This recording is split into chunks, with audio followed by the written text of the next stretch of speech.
The Changing Economic World, podcast number 3 on population pyramids and development. This podcast covers which pyramid has the highest number of young dependents and which has the lowest, which pyramid has the highest number of old dependents and which has the lowest. It describes the birth rates in each of the pyramids and compares the shapes of the pyramids.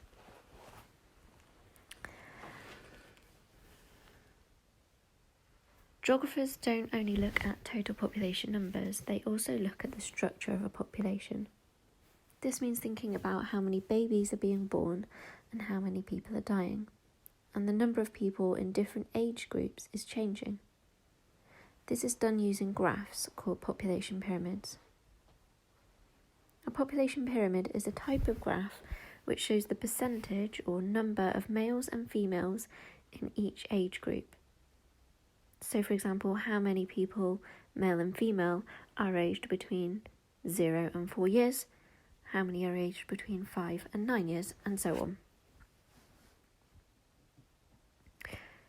It is important to know how to read a population pyramid. Understanding the overall shape. For example, if the pyramid is wide at the bottom, it means that there is a high proportion of young people in the population. If the pyramid is wide at the top, it means that there is a high proportion of elderly people in the population.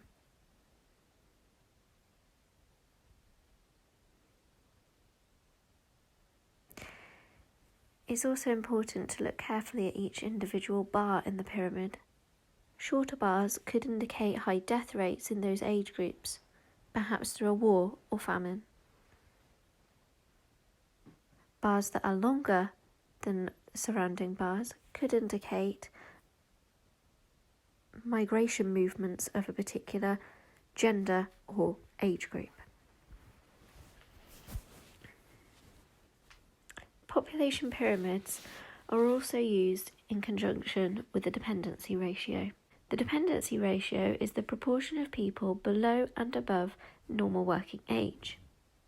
So people 0 to 14 years are below normal working age, and over 65 years are above normal working age. This is calculated by adding together the numbers for both groups, so adding together the number of people 0 to 14 years and above 65.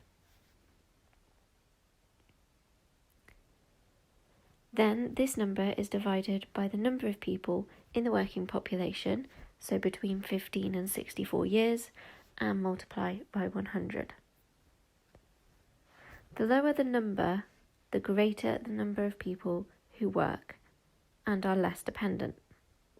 The higher the number, the greater the number of people who are dependent on those in the working population. Low dependency ratios are more common in HICs than in NEEs and LICs. Dependency ratios change as a country develops.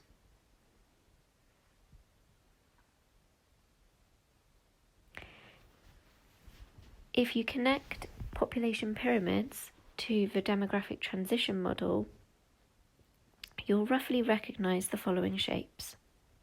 So in stage 1 of the DTM, where there are high birth rates and high death rates, you would expect to have a pyramid with a wide base and a narrow top, indicating many people between 0 and 14 years, but not many surviving beyond 65 due to limitations in healthcare.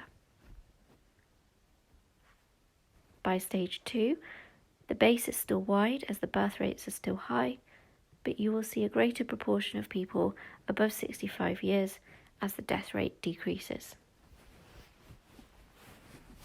Moving into stage 3, the base begins to narrow as the birth rate starts to fall. In stage 4, you will see a greater proportion of age 65 plus, and by stage 5, the pyramid is almost top heavy, with an elderly or ageing population where there are more people aged 65 plus than 0 to 14 years.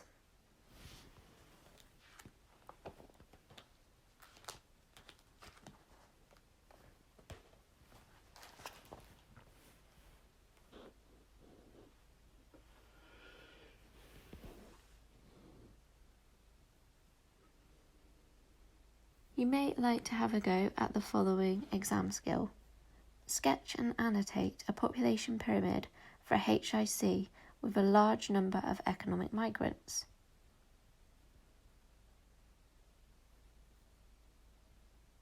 Or sketch and annotate a population pyramid for a HIC and project it into 50 years' time.